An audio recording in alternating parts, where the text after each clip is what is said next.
So, Jason, we've been talking about now that we live in a world of lots of change and uncertainty. What do you think is the most important skills that leaders need to develop in these times? I think it's an inner resilience. I think it's the ability to when you're leading others, I think it's so important to lead yourself first. Because when chaos, when complexity, change, or challenge hits, that's when you find yourself in a fog of uncertainty. And a lot of that time, that uncertainty shows up without an invitation. It shows up on your doorstep unwelcomed. And if you could wish it away, most people would. But there it is.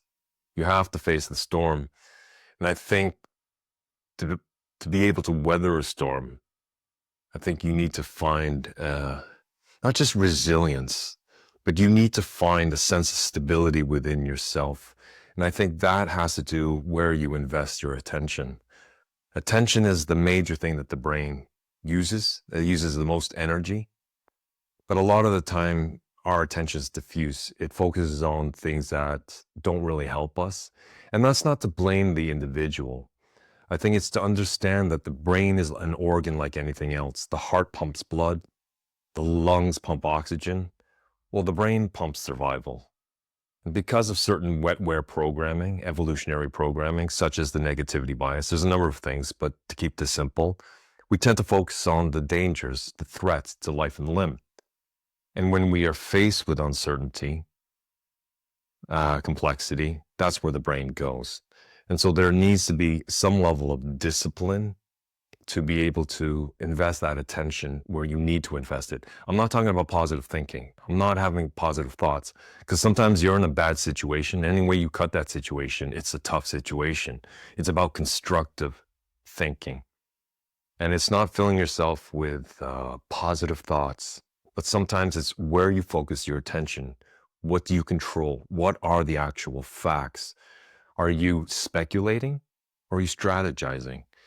And so I think to future-proof any of us with the complexities of this year as we move forward into the next 25 years, I think it comes down to it's digging the well before you're thirsty, something that we've talked about, right? And that takes training and that takes discipline to be able to draw ourselves away from the negative narrative that sometimes the brain spins. So, I know you're coaching a lot of executives, and I think they typically come to you when they are struggling a bit.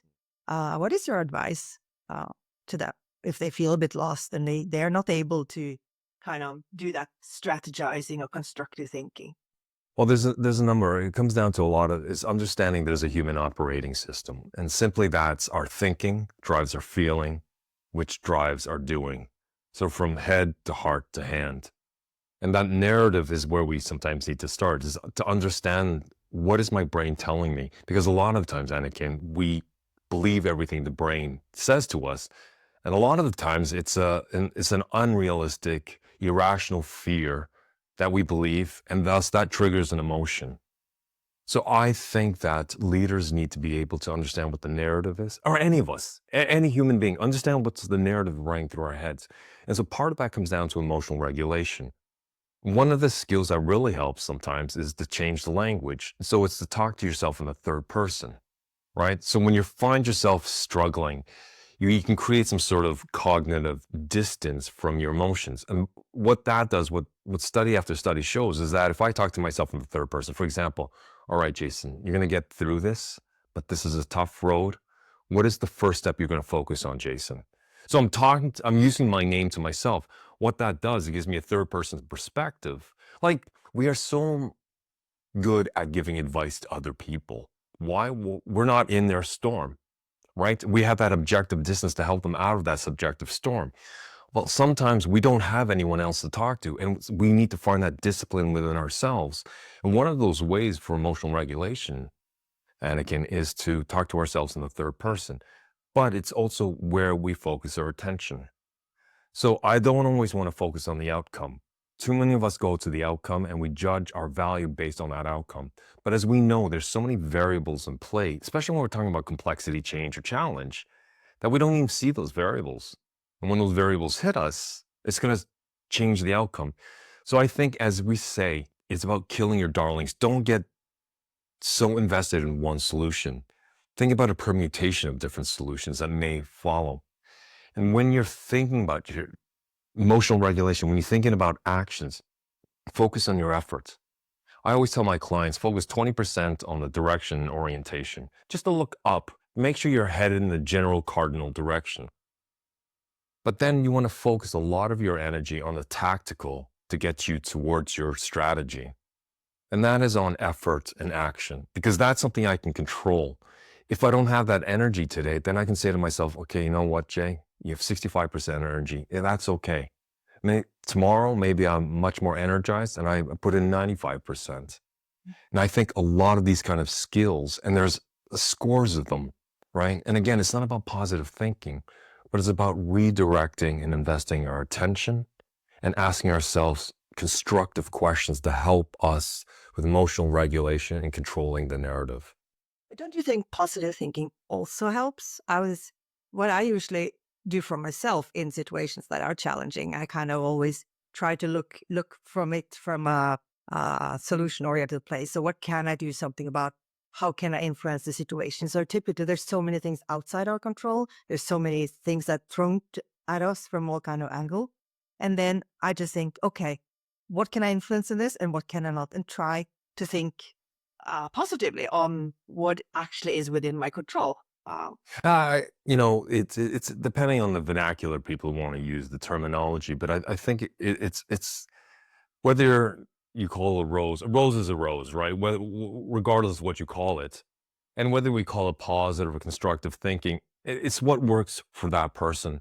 Like when we talk about emotions, most people are under the assumptions we have positive emotions and negative emotions, but emotions themselves, it's best to characterize them as chemical messengers from the physiology to the psychology. And what I mean by that is like our brains, our psychology, we have grammar and syntax, so we can describe, as we are now, we're speaking in English and we have a certain grammatical structure to communicate, but the body doesn't have that. It has chemical messengers in the form of hormones, transmitters, modulators, and this mix makes us feel in different ways. So there's what we call a valence. So you can have very uncomfortable emotions to very comfortable emotions, such as adventure, such as exploration, such as success, or uncomfortable emotions such as stress or anxiety. And then you have intensity. And so sometimes when we say positive or negative thinking, well, there's certain connotations that come with that language. I tend to use the word constructive. It is the same thing as you described, as focusing on what I can control, focusing on what I influence. But sometimes we're not going to always like the solution that that thinking leads us to, but that's the best solution out of the situation. And sometimes to characterize that solution as positive, well, that can have, in my experience, again, I only speak of this anecdotally, not across the board. I always find using sort of more neutral language can keep a much more neutral perspective on things. And again, this is what I've found work doing what I do for as many years as I've done it. So I hope that answers your question. It does. So Jason, I'm a big fan of your podcast and I listen to it all the time. And the latest podcast that you launched, there was a fantastic expression. And I think it had to do with suffer and happy. Suffer less, happy more. Exactly. That's not mine. That was my guess, Tim. Yes. But it's a fantastic expression. And for me, that is positive mindset or positive thinking as well. So being, focusing on the good stuff, right? Focusing on the good stuff. It's the discipline to focus on the good stuff when we're right in the storm. And sometimes it is about retracting to the eye of the storm where it's quiet, because sometimes we can't escape the storm, but we can find refuge, time to reflect and think in the eye of the storm. Because at some point, the storm will come through us. We need to come through it. We get bruised and battered. But I think in the fog of that uncertainty, in that complexity, and when we can find refuge to think and reflect, then we can be more proactive and not so reactive. And so I think we come from two different disciplines, but I think there's a lot we concur with that we agree on. Absolutely, 100%.